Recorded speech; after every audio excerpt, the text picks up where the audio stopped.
오늘 설교의 제목은 등불을 이어받는 사람들이라는 제목으로 말씀을 함께 나눠보도록 하겠습니다. 제가 지난주에 신문을 보니까 참 가슴이 따뜻해지고 저절로 미소를 띠게 하는 사진이 하나가 있었습니다. 한번 볼까요? 이 사진의 이제 제목은 이렇게 되어 있습니다. 이렇게 하면 사람을 살릴 수 있대. 네, 광주에 있는 한 어린이집에서 안전 체험 교육을 하고 있는데 아이들이 심폐소생술을 배우고 있습니다. 이 여자아이의 미소가 어떻습니까? 굉장히 흐뭇하면서도 정말 뭔가 자신감이 있는, 그러면서 이렇게 하면 된대 라는 표정을 짓고 있죠. 근데 저는 그 기자의 이 문장이 정말 마음에 와닿았습니다. 이렇게 하면 사람을 살릴 수 있대. 근데 제가 이 문장을 읽으면서 너무 마음이 아팠습니다. 이렇게 하면 사람을 살릴 수 있대. 그렇지, 우리가 이렇게 했으면 그 사람을 살릴 수 있었을 텐데, 이렇게 했으면 그 사람이 살아날 수 있었을 텐데, 이렇게 했으면 그 사람이 평생 원망하고 저주하거나 한스럽지 않게 살 수 있었을 텐데, 어쩌면 우리가 이렇게 하지 않아서, 성도의 사랑을 베풀지 않고 성도의 섬김을 나누지 않고 정말 그 사람 한 번 더 찾아가는 수고를 하지 못해서 이렇게 하면 살릴 수 있는 것을 우리가 하지 못한 것은 아닐까 많은 생각을 해보게 됐습니다. 여러분, 우리는 예수 그리스도를 믿는 사람들입니다. 예수님을 믿는다는 것은 나만 구원받는 것뿐만 아니라 모든 사람을 살리는 일에 앞장서는 것이 하나님이 우리에게 원하시는 삶의 모습이죠. 남은 하반기는 여러분, 이렇게 하면 살릴 수 있다. 복음을 전하며 내가 좀 더 섬기며 내가 조금 더 수고로운 발걸음을 옮기고 십자가 지는 적용을 하면 누군가는 살아날 수 있습니다. 그 수고로움을 포기하지 않으시고 걸어갈 수 있는 성도님들 되시기를 바랍니다. 지난주에 참 사건 사고가 너무나 많이 있었습니다. 여러분도 많이 들으셨겠지만 화성에 있는 아리셀 공장에서 화재가 일어나서 무려 31명의 사상자가 발생을 했습니다. 무려 23명이 목숨을 잃었습니다. 그중 외국인 노동자가 무려 18명이나 됐죠. 얼마나 많은 외국인 노동자들이 지금 우리 땅에 들어와 있고 가장 혐오스럽고 험악한 곳에서 일을 하고 있는지 모릅니다. 그래서 우리나라 사람들의 사고방식이 이중적인 것 같습니다. 직업에는 기천이 없다 해놓고 막상 말을 할 때는 혐오스럽고 천한 자리는 못 배운 사람들이, 배우지 못한 사람들이, 가난한 사람들이 가야 한다는 놀라운 이상한 사고 구조를 갖고 있습니다. 여러분에게 하나 질문을 던지고 싶은데요, 여러분은 공부를 잘 못하면 죄입니까? 죄가 아닙니까? 대답을 잘 하셔야 되겠죠. 공부를 잘 못하면 죄입니까? 죄가 아닙니까? 공부는 아무 상관이 없습니다. 공부를 잘할 수도 있고 못할 수도 있죠. 그래서 옛날에 한참 인터넷에 유머로 하나 뜬 게 있죠. 서울대 고고학 교수님이 열심히 땡볕에서 발굴을 하고 있는데 지나가는 엄마가 자기 아이한테 말 안 들으니까 한마디 했잖아요. 야, 너 공부 못하면 저 아저씨처럼 저 땡볕에서 공부해야 되는 거 알아? 이래서 소리를 질렀다는 교수님이 너무 어이가 없어가지고 왜 사람들이 저렇게 말을 하지? 의아했다는 그 굉장한 유머가 하나가 있습니다. 여러분, 우리나라가 가치관을 빨리 바꾸지 않으면요, 정말 이런 희생들이 계속 늘어날 수밖에 없는 구조가 되었다는 것이죠. 제가 이제 설교를 준비하면서 옛날에 극한 알바에서 등장했던 3명의 연예인을 생각을 해봤습니다. 그래서 차승원 씨, 유재석 씨가 등장했다면 화면을 보실까요? 극한 알바라는 이 프로그램에 출연한 적이 있습니다. 딱 하루 아침에 똑같이 출근해서 퇴근 시간도 똑같이 광고들과 함께 들어가서 나왔는데 충격을 받았습니다. 이분들이 얼마나 충격을 받았는지 차승원 씨가 그 얘기를 하지 않습니까? 정말 존경스럽다고, 정말 감사해야 된다고. 막상 들어가서 보니까 수백 미터 아래에 들어가서 8시간 동안 그 먼지를, 석탄가루를 마시고 정말 그 뜨거운 곳에서 비지땀을 흘리면서 식사야 딱 도시락 하나로 먹는 그 환경을 견뎌내는, 자기들이 아마 하루 체험이지만 매일매일 출근해야 되는 이분들을 보면서 그냥 감사해야 된다고 이분이 고백을 하셨죠. 한 분은 도시락을 싸가지고 가는데 도시락에 대해서 물어보셨습니다. 점심시간 때 강부에게. 그랬더니 강부가 뭐라고 얘기했냐면, 만약에 위에서 전기가 끊어지면 이 도시락으로 하루를 견뎌야 되기도 하고 며칠을 견뎌야 된답니다. 그래서 도시락은 생명이라고 답을 해줬습니다. 제가 이 말을 듣는데 얼마나 가슴이 뭉클했는지 모릅니다. 여러분, 공부를 잘하고 못하고는 그건 잘할 수도 있고 못할 수도 있는데, 모든 노동, 일은 건강한 가치관이라는 게 하나님 나라의 가치관이죠. 근데 왜 우리는 언제부턴가 낮고 천하고 혐오스럽고 위험한 일은 다 못 배운 사람들, 가난한 사람들, 무식한 사람들, 이런 식으로 이분법을 갖고 있는지 모르겠습니다. 우리 예수님도 열심히 일을 하셨고, 하나님도 에덴 동산을 지으신 다음에 경작할 사람을 바로 아담으로 세우셨다는 게 창세기에 기록이 됩니다. 여러분, 늘 어떤 사건 사고를 경험할 때 두 가지 질문을 던지라고 했습니다. 첫 번째, 복음이 무엇이냐? 구원이 무엇이냐? 복음을 알면, 구원을 알면 우리 이 땅을 변화시킬 수 있다는 것입니다. 하나님은 모든 사람들이 이 복음을 알고 구원을 알아서 이 땅의 창조 질서, 구원의 질서를 만들라고 말씀하시는 것이죠. 여러분, 십자가는 완전한 사랑과 완전한 공의가 100% 실현되는 곳입니다. 죄액삭은 사망이기 때문에 인간은 죄액삭인 사망을 피할 길이 없습니다. 그래서 하나님이 공의로우시기 때문에 완벽한 심판, 완벽한 공의로움을 위해서 하나밖에 없는 아들 예수 그리스도를 십자가에 매달리게 하시고 죽이심으로 그 공의를 실현하셨죠. 근데 놀라운 것은 또 사랑이라는 것입니다. 우리를 사랑하시기 때문에, 우리를 사랑하셨기 때문에 그 예수님 십자가에 못 박히도록 하나님이 그 구속사를 계획하시고 완성하셨다는 것이죠. 그 사실을 알면 우리 이 땅을 살아갈 때 두 가지를 늘 실천을 해야 됩니다. 저를 한번 따라해 볼까요? 공의와 사랑. 네, 여러분, 이 두 가지가 항상 같이 가야 됩니다. 이 땅에 공의로운 질서가 생겨야 되고 사랑의 질서가 생겨야 되고, 그 어떤 사람도 공부를 잘하든 못하든 차별 없이 어떤 외국인이든 이 땅에 들어오면 하나님의 마음을 가지고 사랑하고 섬기고 정의로운 삶을 살 수 있도록 그런 시스템을, 구조를 만드는 것이 하나님을 믿는 백성들이 만들어야 될 하나님 나라의 구조라는 것이죠. 그래서 우리가 이것을 생각하고 저는 질문을 한 가지 던지고 싶은데요. 최근에 여러 가지 일어난 이 상황들, 사건들을 보면서 여러분은 무슨 생각을 하십니까? 우리는 벌써 지금 하반기를 시작하고 있습니다. 하반기가 돼서 또 많은 분들이 생각하실 것 같습니다. 원하는 인생을 살아야 될 텐데 언제 그 시기가, 언제 그 기회가 올 수 있을까? 근데 여러분, 정작 그 시간과 그 기회가 왔는데 놀랍게도 사람들이 그 기회를 놓치는 경우가 많습니다. 몇 가지 이유가 있는데, 첫 번째는 준비가 덜 돼가지고 눈앞에서 놓칩니다. 분명히 기회하고 시기가 왔는데 내가 준비가 덜 돼서 눈앞에서 발을 동동 구르며 흘려보낼 때가 많습니다.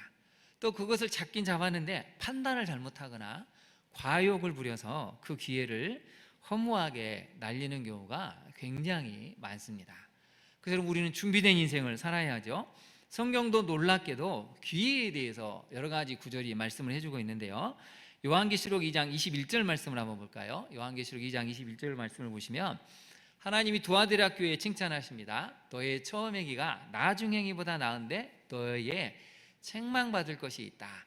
이세벨이라는 거짓 선지자들이 들어와서 미혹을 하게 합니다. 하나님 아닌 다른 것을 숭배하게 만들고 자꾸 진리에서부터 벗어나게 만듭니다. 그래서 하나님이 책망하시면서 이 말씀을 주셨는데 한번 볼까요?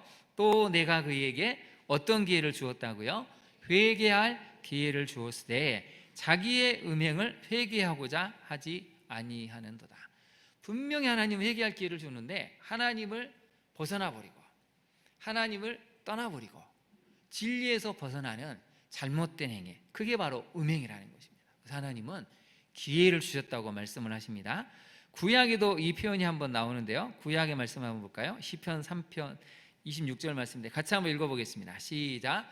이로 말미암아 모든 경건한 자는 주를 만날 기회를 얻어서 주께 기도할지라 진실로 그에게 미치지 못하리이다. 아멘. 시편 32편 6절 말씀입니다. 여기서 보면 여러분, 성도들은 고난을 겪을 때에 그게 바로 주를 만날 기회구나, 그것을 깨달아서 주께 기도하라는 것입니다.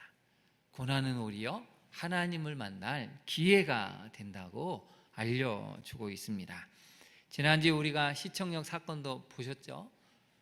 차가 인도로 돌진해가지고 얼마나 많은 사람들이 죽고 다쳤습니까? 그날 승진한 사람도 있었더라고요.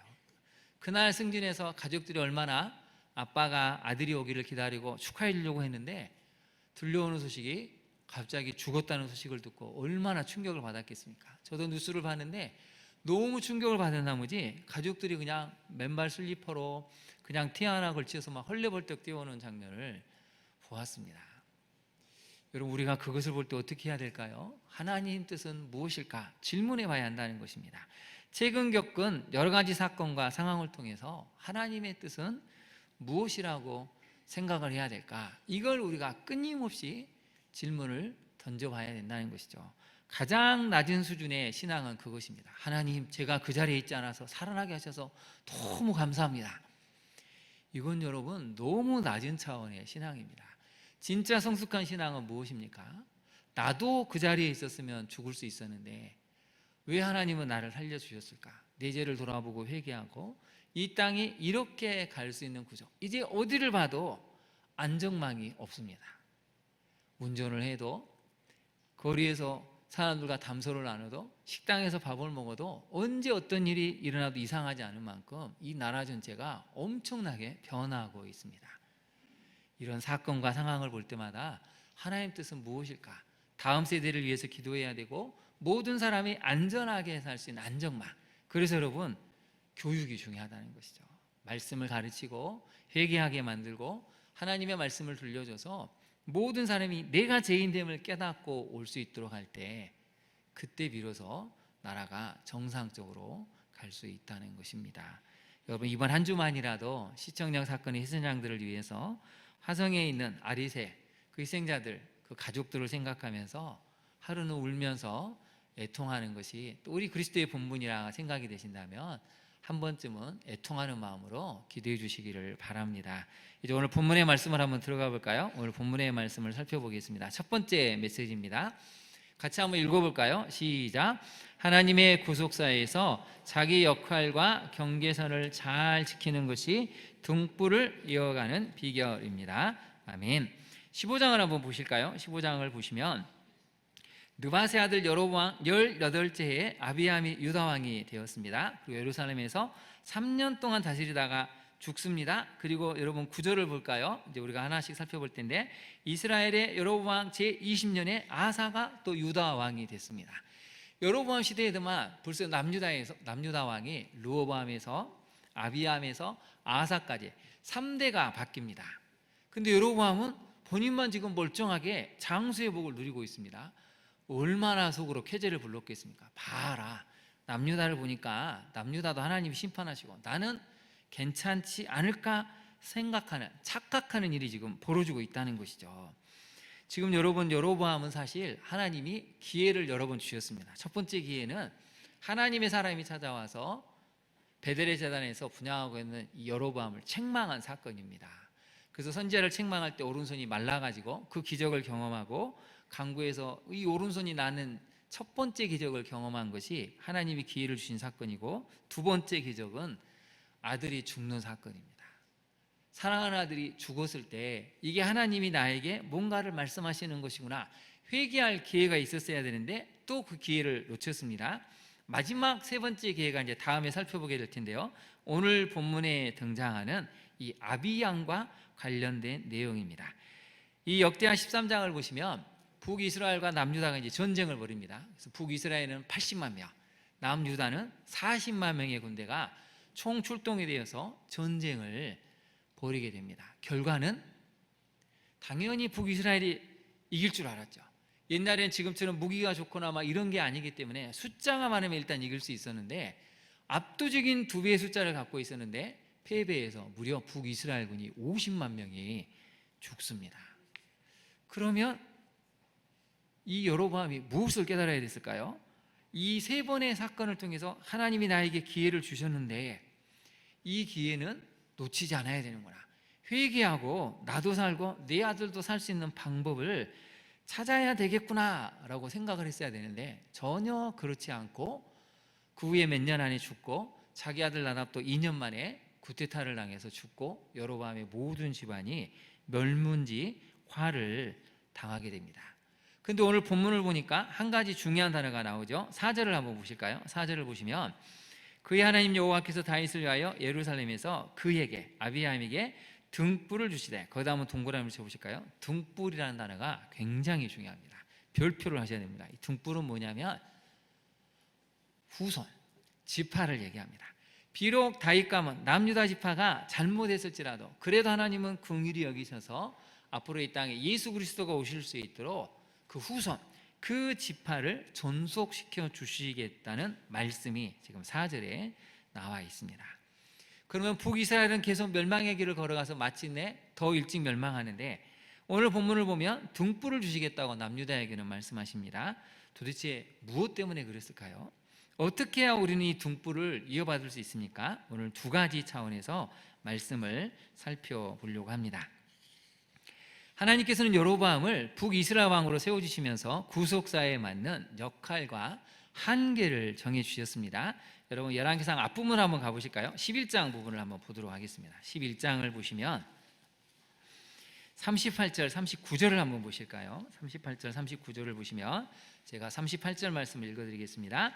너가 만일 내가 명령한 모든 일에 순종하고 내 길로 행하며 내 눈에 합당한 일을 하며 내 종 다윗이 행한 같이 내 율례의 율례와 명령을 지키며 내가 너와 함께 있어 내가 다윗을 위하여 세운 것 같이 너를 위하여 견고한 집을 세우고 이스라엘을 내게 주리라. 39절을 같이 한번 읽어볼까요? 내가 이로 말미암아 다윗의 자손을 괴롭게 할 것이나 영원히 하지는 아니하리라 하셨느니라 한지라. 거기다 한번 동그라미를 쳐보실까요? 39절에 괴롭게라는 단어가 있는데 이게 굉장히 놀라운 단어입니다. 메모를 해보실까요? 겸손케라는 단어입니다. 겸손케. 북이스라엘의 존재 이유는 뭐냐면 남유다가 잘못된 길을 갔을 때 정신을 차리게 하고 앞으로 오실 메시아, 그 하나님의 구속사를 이 땅에 흘려보낼 수 있도록 조력자, 협력자, 때로는 파트너, 때로는 승가시 역할을 해서 남유다가 겸손한 마음으로 끝까지 하나님을 지향할 수 있는 그 역할, 그게 여로보암에게 원하신 것이고 여로보암의 역할이고 북이스라엘의 경계선입니다. 이 경계선을 잘 지키라는 것이죠. 이것을 넘어서면 망하게 된다는 것입니다. 그래서 여러분 다시 한번 볼까요? 39절에 보면 내가 이로 말미암아 다윗의 자손을 괴롭게 할 것이나 영원히 하지는 아니하겠다. 그리고 여로보암에게도 말씀하시잖아요. 말씀에 순종하고 모든 일에 하나님 뜻 가운데 순종하고 합당한 일을 하고 다윗처럼 율례와 명령을 지키며 내가 너와 동행하고 함께 있어서 너를 위하여 견고한 집을 세워주시겠다. 이스라엘을 내게 계속 주겠다라고 말씀을 하셨습니다. 한마디로 말하면 여로보암의 역할은 뭐냐면 남유다를 경고케 하는 역할입니다. 여기서 이제 우리는 고민이 되죠. 하나님이 왜 여로보암에게는 이런 역할을 맡기셨을까? 좀 억울한 마음이 들지 않을까 생각하지만 여러분 발레를 한번 생각해 보십시오. 발레의 주인공은 항상 한 명 아니면 두 명입니다. 그 한 명과 두 명의 조연을 위해서 때로는 수십 명, 수백 명의 조연들이 나와서 함께 발레를 합니다. 근데 그 어느 누구도 거기에 대해서 불만을 품거나 왜 나에게 이런 역할을 줬냐고 항의하지 않습니다. 이 주연을 위해서 수십 명, 수백 명의 조연이 함께 어우러질 때 드디어 위대한 작품이 나오게 되고 수준 높은 공연을 보게 되고 함께한 사람들을 통해서 깊은 감동과 울림을 경험하기 때문에 여러분 각자의 역할에 충실한 것이죠. 하나님 지금 여로보암에게 원래 여로보암의 예정에는 인생의 예정에는 그 계획이 없었습니다.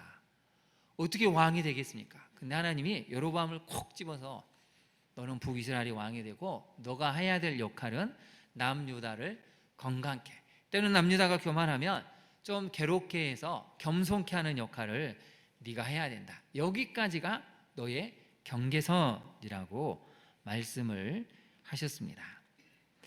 그래서 여러분 다윗과 요나단의 관계를 잘 생각하면 됩니다. 요나단이 조금만 잘못된 마음을 먹었으면 다윗을 먼저 죽이려고 했겠죠. 근데 요나단은 분명히 알았습니다. 하나님의 뜻은 다윗에게 있구나. 내가 아니고 다윗이라면 다윗을 도와줘야겠다. 그게 요나단이 경험한 역할의 인식이고 자기 경계선을 지켰던 성숙한 사람의 모습이었습니다. 그럴 때 하나님이 주시고자 하는 축복이, 약속이 되어 있었다는 것이죠. 적용을 한번 해볼까요? 여러분, 구속사의 인생을 살아가면서 내가 지켜야 할 역할과 경계선은 무엇입니까? 성도들이 이 역할과 경계선에 대한 인지를 못하면 교회가 질서가 없어집니다. 다 각자가 옳고 다 각자가 똑똑하기 때문에 어떤 이야기를 해도 듣지를 않습니다. 교회가 완전히 무법천지처럼 각자 나름대로 옳은 대로 행하기 때문에 문제가 생긴다는 것이죠. 그래서 하나님은 분명하게 여로보암에게 말씀을 하십니다. 너의 역할과 경계선을 잘 지키는 것이 하나님의 구속사의 등불을 너의 가정과 교회에 계속 켤 수 있는 비결이라고 말씀을 하십니다. 두 번째 메시지를 한번 살펴볼까요? 같이 한번 살펴보겠습니다. 같이 읽어볼까요? 우리의 행위가 아닌 오직 하나님의 의지와 뜻이 등불을 이어가게 하심을 기억해야 합니다. 르호보암의 뒤를 이어서 왕위에 아비암이 올랐습니다. 여러분, 본문을 보시면 아비암이 이렇게 나오죠. 2절에 보시면 예루살렘에서 몇 년 동안 다스렸다고요? 3년 동안 다스렸습니다. 근데 3년 동안 엄청난 일을 하나 하죠. 북이스라엘과 전쟁을 통해서 승리를 거둡니다. 근데 아비암을 여러분 다음 주에 살펴보겠지만 여로보암에게 뭐라고 얘기를 하냐면 우리 싸우지 말자. 싸우면 안 된다. 하나님이 뭐라고 말씀하시는지 구속사를 살펴보고 우리 싸우지 말고 화평을 해야 된다라고 제안을 하는데 여로보암이 거절을 합니다. 어쩔 수 없이 전쟁을 하게 되는데요. 그때 남유다가 한 일이 하나가 있습니다. 그게 뭐냐면 부르짖습니다. 하나님 앞에 소리를 지르고 부르짖으며 도와달라고 했을 때 하나님이 승리를 거두게 하셔서 대승을 거두는 사건이 역대하 13장에 나옵니다. 그러면 우리 생각에는 이렇게 하나님을 찾고 대승을 거둔 왕이라면 3년이 아니고 30년을 살아야 될 텐데 왜 하나님이 3년만 허락하셨을까요? 3절에 이유가 나와 있습니다. 3절 한번 볼까요? 아비암이 그의 아버지가 이미 행한 모든 죄를 행했다. 거기다 밑줄 읽어볼까요? 이미 행한 모든 죄를 행했다. 답습했다는 것이죠. 이미 행한 아버지가 갖고 있는 악한 습성들, 악한 정서적인 흐름들을 똑같이 가졌다는 것이죠. 두 번째는 그의 마음이 그의 조상 다윗의 마음과 같지 아니하여 그의 하나님 여호와 앞에 어떻게 했다고요? 온전하지 못했다. 거기다 밑줄 그어보실까요? 그의 하나님 여호와 앞에 온전하지 못했다는 것입니다. 두 가지 때문에 그렇습니다. 아버지의 죄를 똑같이 답습했고 다윗처럼 하나님 여호와 앞에 완전한 게 아니고 실수를 인정하고 죄를 저질렀으니 회개할 줄 아는 이 온전한 마음을 갖지 못했기 때문에 3년 만에 하나님이 데려가셨다는 것이죠. 여러분 한번 생각해 보십시오. 솔로몬의 말년에 얼마나 많은 우상 숭배가 일어났습니까? 심지어는 이방신에게 자기 자녀를 산채로 불에 태워 죽이는 행습이 예루살렘 바로 건너편에서 일어났습니다. 솔로몬의 말년이 그랬죠. 르호보암 때 그랬죠. 지금 아비야 때에도 악이 3대째 내려오고 있습니다. 희망이 보입니까? 여러분 가정은 어떻습니까? 여러분은 여러분의 할아버지 때, 부모 때, 지금의 때 어떤 흐름을 갖고 있습니까? 은혜 흐름으로 가고 있으신가요? 아니면 잘못된 흐름으로 가고 있습니까? 그래서 오늘 본문에서 4절이 가장 중요합니다. 우리 4절 말씀을 같이 한번 큰 소리로 읽어보겠습니다. 시작. 그의 하나님 여호와께서 다윗을 위하여 예루살렘에서 그에게 등불을 주시되 그의 아들을 세워 뒤를 잇게 하사 예루살렘을 견고하게 하셨으니 4절 거기에다 한번 메모를 해보실까요? 그러나가 들어가야 됩니다. 여호와 앞에 온전하지 못하였으나 그러나 그의 하나님 여호와께서 다윗을 위하여 예루살렘에서 그에게 등불을 주셨다. 후사를 주셨다. 지파를 주셨다는 것입니다. 그 등불이 누구냐면 다음에 살펴보게 될 아사라는 인물입니다. 9절에 나오죠. 이스라엘의 여로보암 제20년에 아사가 유다왕이 되는데 이 아사가 바로 등불이 되었다는 것입니다. 여러분 이 말씀은 엄청난 메시지입니다. 빈칸에다 한번 메모를 해보실까요? 희망의 메시지라는 것입니다. 제가 조금 나이가 들면서 성경을 읽어보니까 성경은 딱 하나를 이야기하고 있구나. 희망을 이야기합니다. 아무리 나라가 망할지라도 아무리 개인이 죽을 것 같은 절망과 한계에 직면할지라도 성경은 희망을 이야기합니다. 왜 희망을 이야기할까요? 하나님은 살아계시기 때문에. 그래서 여러분, 우리가 오늘 두 번째 메시지를 정말 잘 기억을 하셔야 됩니다. 두 번째 메시지를 한번 살펴볼까요? 우리의 행위가 아닌 오직 하나님의 의지와 뜻이 등불을 이어가게 하심을 기억해야 합니다. 여러분의 가정은 어떻습니까? 우리 가정에는 희망이 있어 보일까요? 우리 가정에는 점점 등불이 꺼져가고 있다고 여러분 생각하지 않습니까? 적용의 질문을 먼저 한번 살펴볼까요? 지금 등불이 끊어질 위기에 있다고 생각해 불안과 공포로 여러분 절망스럽지 않습니까? 내 자녀 인생을 보니까, 내 남편을 보니까, 내 아내를 보니까, 나를 보니까 희망이 없구나. 우리 집안에 일어난 이런 불행한 사건을 보니까 이제 우리 집안은 등불이 완전히 꺼져버렸구나, 꺼지는 중이구나 라고 생각하고 있지 않습니까? 근데 여러분, 그럴 때 4절을 기억하십시오. 그러나 그의 하나님 여호와께서 다윗을 위하여 예루살렘에서 그에게 등불을 주셨다는 얘기는 우리에게도 등불을 주신다는 것입니다. 우리가 잘나서가 아니라, 우리가 대단해서가 아니라, 연약하고 바람 앞에 등불처럼 상한 갈대와 같은 꺼져가는 심지와 같은 우리를 바라보시면서 그래도 하나님은 등불을 주신다고 말씀하고 계십니다. 오늘날 너무나 많은 가정이 등불에 꺼질 위기에 처해 있는 것을 많이 보게 됩니다. 얼마나 절망스러워하는지, 얼마나 마음이 아파하는지, 더 이상 일어설 기력조차 없어서 하루하루를 눈물로 지새우는 사람들이 얼마나 많은지 저는 볼 때마다 너무 마음이 미어집니다. 근데 한 가지는 분명하더라고요. 하나님이 살아계시기 때문에 등불을 주신다는 것입니다. 그것은 하나님의 의지이며 하나님의 뜻입니다. 오늘 예배 자리에 나오신 우리 성도님들, 지금 가정은 어떻습니까? 평안하신가요? 여러분 자신은 어떻습니까? 여러분 스스로가 꺼져가고 있지는 않습니까? 성경은 처음부터 끝까지 계속해서 희망을 주시는, 등불을 주시는 하나님의 이야기로 채워 있습니다. 지금은 캄캄한 것 같고 어두운 터널을 지나는 것 같고 빛이 보이지 않는 것 같아도 하나님이 저쪽에서 등불을 들고 나타내셔서 우리에게 그 등불을 주신다고 오늘 성경은 알려주고 있습니다.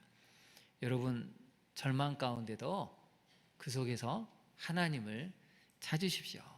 하나님이 그 상황 속에서 우리에게 나타나셔서 다시 한번 은혜의 등불을, 응답의 등불을 주셔서 다시 우리 가정에 구속사가 흘러갈 수 있도록 도와주십니다. 그게 오늘 본문이 들려주는 가장 중요한 메시지입니다. 여러분, 이 4절을 그렇게 한번 읽어볼까요? 그의 하나님 여호와께서 다윗을 위하여 예루살렘에서 그에게 등불을 주시되를 이렇게 읽었으면 좋겠습니다. 나의 하나님 여호와께서 나를 위하여 가정에 나에게 등불을 주셨다. 이렇게 한번 같이 한번 읽어볼까요? 시작. 나의 하나님 여호와께서 나를 위하여 가정에서 나에게 등불을 주셨다. 여러분이 등불입니다. 여러분이 그 어둠 속에서 빛을 비춰서 살려낼 수 있는 등불입니다. 우리를 살리시기 위해서 이 땅에 오신 예수 그리스도, 여전히 등불을 들시며 우리를 찾아오셔서 그 등불을 우리에게 주시며 살아나라고 말씀하신 그 하나님을 바라보면서 남은 하반기 힘차게 달려가 줄 수 있는 우리 모든 성도님들 되시기를 진심으로 축원합니다. 우리 시간 같이 한번 기도하도록 하겠습니다. 하나님, 우리 가정에 등불이 끊어질 위기에 있다고 생각해 절망이 있고 아픔이 있고 불안, 두려움이 있지만 오늘의 말씀을 의지해서 하나님 나아갑니다. 우리 가정에 등불을 달라고, 우리 자녀의 고난이 있다면 우리 자녀를 붙들어 달라고, 우리 가정에 나 말 못할 아픔과 상처가 있다면 그럼에도 하나님은 우리에게 새 힘을 주셔서 살아나게 하실 것이라는 그 은혜를 바라보고 다시 한번 하나님을 향해 나아갈 수 우리가 될 수 있도록 우리 시간 간절한 마음을 담아 주님의 이름을 부른 다음에 나와 자녀를 위해서, 우리 가정을 위해서, 우리 교회와 나라를 위해서 함께 기도하며 나아가겠습니다. 주여, 이 시간 간절히 간구합니다. 주님, 그렇습니다. 많은 가정이 여러 가지 고난으로 무너져 가고 있습니다. 경제적인 고난으로 인해서, 질병의 고난으로 인해서, 남에게 말 못할 큰 사건과 사고로 인해서 얼마나 많은 가정의 등불이 꺼져가고 있는지, 스스로가 너무 절망 가운데, 너무나 깊은 아픔 가운데 일어서지를 못하는 가정들이, 성도들이 얼마나 많이 있는지요. 주님 찾아가 주옵소서. 우리는 그들에게 등불을 줄 수는 없지만 하나님은 직접 찾아가셔서 다시 한번 등불을 주시며 일어나라고 말씀하십니다. 끊어질 것 같고 이 세상에서 단절이 된 것 같고 더 이상은 아무것도 없는 것 같아도, 그래도 하나님은 저쪽에서 나타나시며 그 등불을 비춰주시며 살아나라고, 일어서라고 말씀하십니다. 이 땅 대한민국을 향하신 하나님의 마음을 품고 우리가 진리의 등불을 들고 어둠에 있는 사람들을 찾아가기를 원합니다. 그들을 살려내기를 원합니다. 주여 도와주옵소서. 나의 어떤 행위나 내 의지가 아니라 하나님의 의지로 인해서, 하나님의 사랑으로 인해서 우리 가정이 살아날 것을 믿습니다. 우리 자녀에게 은혜의 등불이 비칠 것을 믿습니다. 끝까지 포기하지 않고 오늘 하루를 버텨내며 살아내므로 남은 하반기는 하나님이 주시는 놀라운 구속사의 등불이 모든 가정에 빛나게 하옵소서. 우리 인생에 그 등불이 찬란하게 빛나라. 많은 사람들이 그 빛에 거하며 하나님의 은혜를 경험할 수 있는 빛된 존재로 살아가는 우리 모두가 되게 하옵소서. 예수님 이름으로 기도합니다. 아멘.